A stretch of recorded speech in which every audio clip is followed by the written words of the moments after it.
You're listening to the Bearded Theologians podcast, hosted by Zach Bechtold and Matt Franks. If you'd like to learn more about the Bearded Theologians, you can go online at beardedtheologians.com, where we have past podcasts, blogs, and a couple items for sale. So check us out, beardedtheologians.com. Thank you for listening, and enjoy this week's show. You're listening to the Bearded Theologians podcast, hosted by Matt Franks and Zach Bechtold. So this week on the podcast, we're kicking around ideas what to do, and we are definitely in interesting times in the life of the church and our lives just in general. And so, this year with Holy Week approaching, and as you're listening, you're probably in the middle of Holy Week looking for good Holy Week ideas. If you're a pastor, or hopefully you have it mostly lined out by now, and if not, would encourage you to check out Zach and I's material on our church's Facebook page, because we'll have plenty for you to just use. Just use it. Use it. We'd be glad for you to use it. But, one of the interesting things about this year is that with Holy Week in the season that we're in, with a pandemic and having to do worship differently, I think there's a great need for Holy Week in our lives right now. And so, Zach, as you think about that, what are some things that come to your mind? Monday, Thursday today is one of my favorite, if not most favorite, Holy Week services out of the whole week. Good Friday's good, but it's different and it serves a different purpose, leading us into Easter. But Holy Thursday for me is one of those that even if my churches don't celebrate it, I try to. And it's all about communion and all about Jesus washing the feet of the disciples. And so as I began to think about what the service looks like for my people, doing it digitally, as I sat down and planned that, I left time in our service that people are going to get via YouTube this year, time for them to be with their families, to take turns and wash their families' hands, and left time for those who are by themselves, who may not be surrounded by family or anyone else, to wash their own hands and to have that feeling of water being poured, to take that intentionality, to just be in those moments, which when we do it in the church, it's the pastor pouring the water, and there's, that service aspect of it. But we're doing it different this year. And that caused me to sit down and think, as I planned this service, of how are we going to do this differently, but how is it meaningful in the lives of the people who are watching it? And so how do we plan these moments that they're not just watching a video on the screen, but they get to participate in their own way, in their own homes, with whomever's around? And I think that's been the most beautiful thing about our current situation, is we're having to rethink these things. And so often they're very linear, they're very dependent on the pastor up in front of you. And then it comes to this action that we have to participate in, and how do you participate?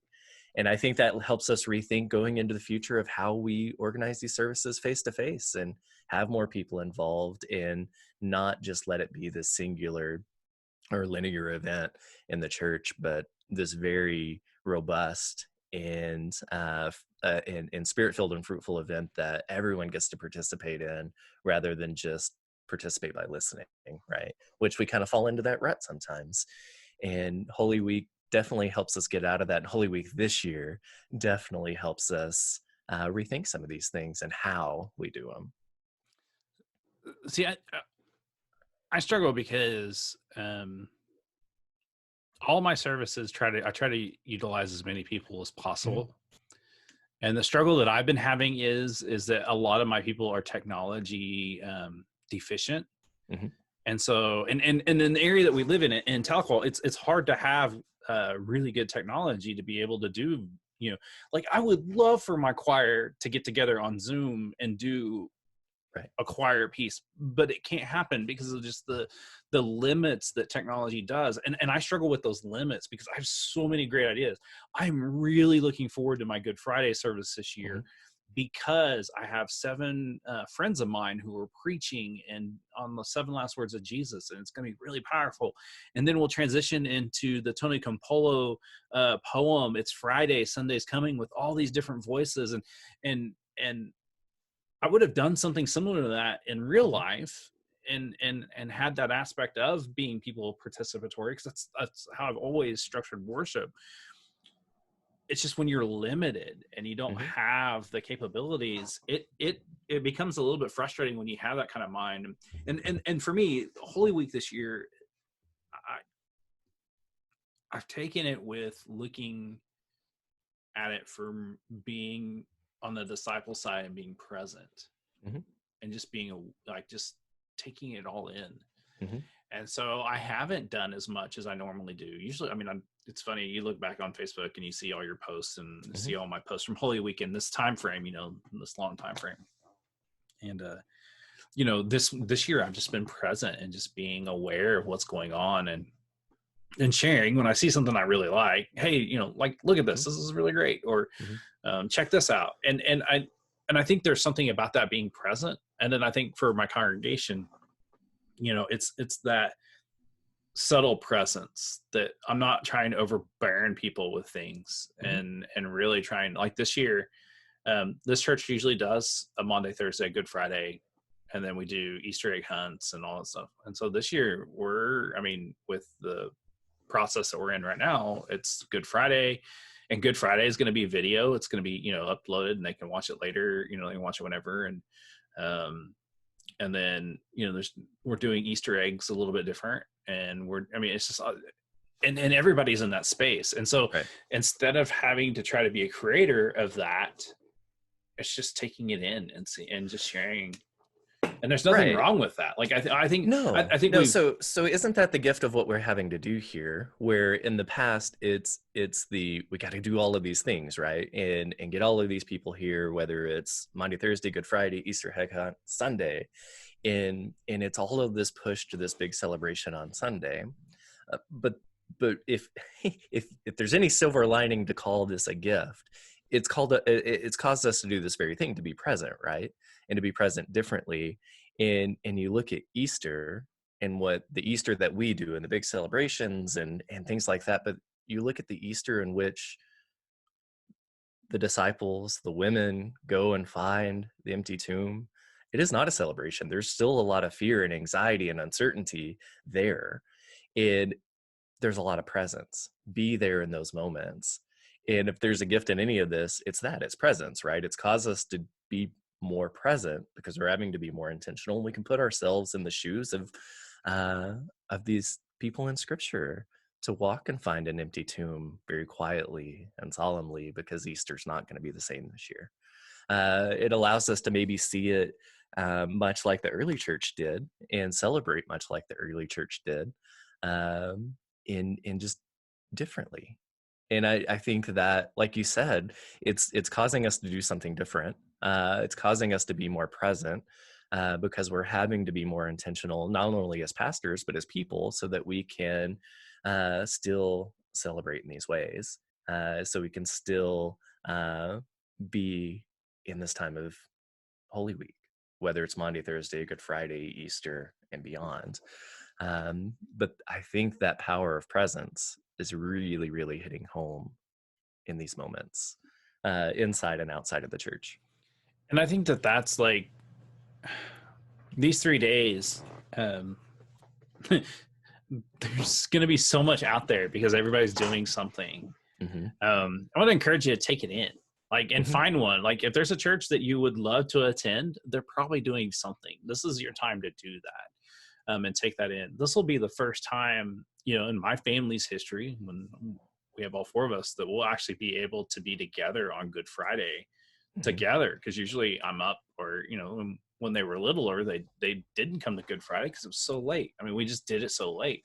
And so this will be the first time we'll be able to celebrate that. And I don't know what we have planned. Ashley will probably want to do something tonight. Ashley is high church Episcopal, and so she keeps me honest on some of that stuff.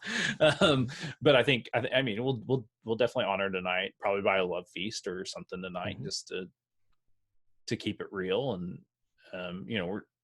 we're still going to do some Easter egg kind of stuff and have, and Mhm. I mean, some of those traditions are going to stay. It is modified. And I think that's what it is in this season. We're asking ourselves, and pastors, I know you want to do your best, and you're doing enough. Just doing a little bit helps. You don't have to have the big production. You don't have to, Mhm.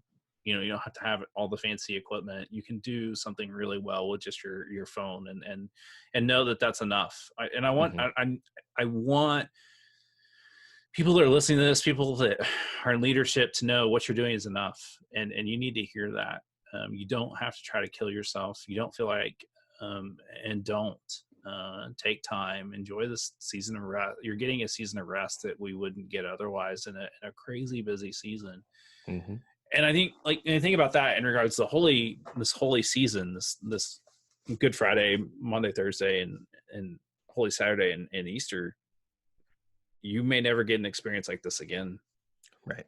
And so take it in, remember it. And you'll always remember this. I preached on that on Sunday.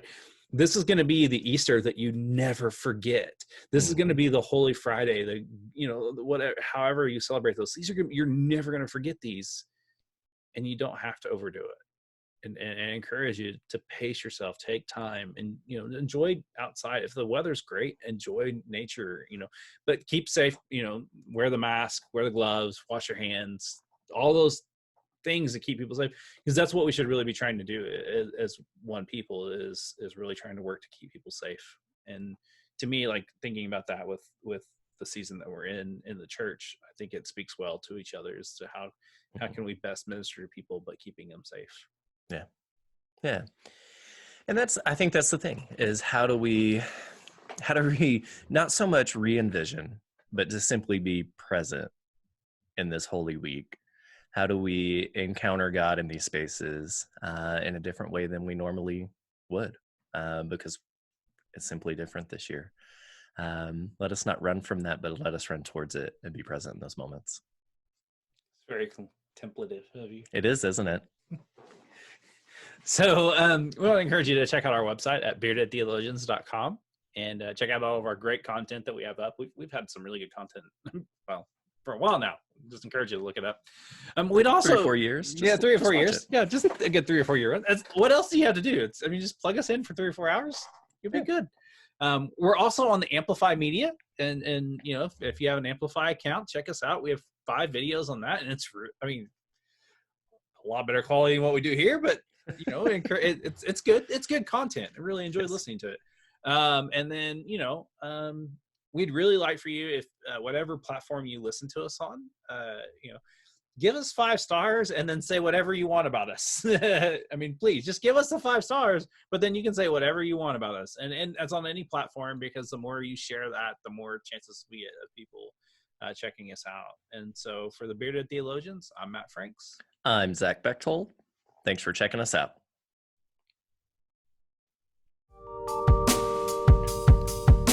Thank you for listening to the Bearded Theologians podcast. Don't forget to like, subscribe, and share on all social media outlets. You can check out old episodes and more information at beardedtheologians.com. Thanks for checking us out.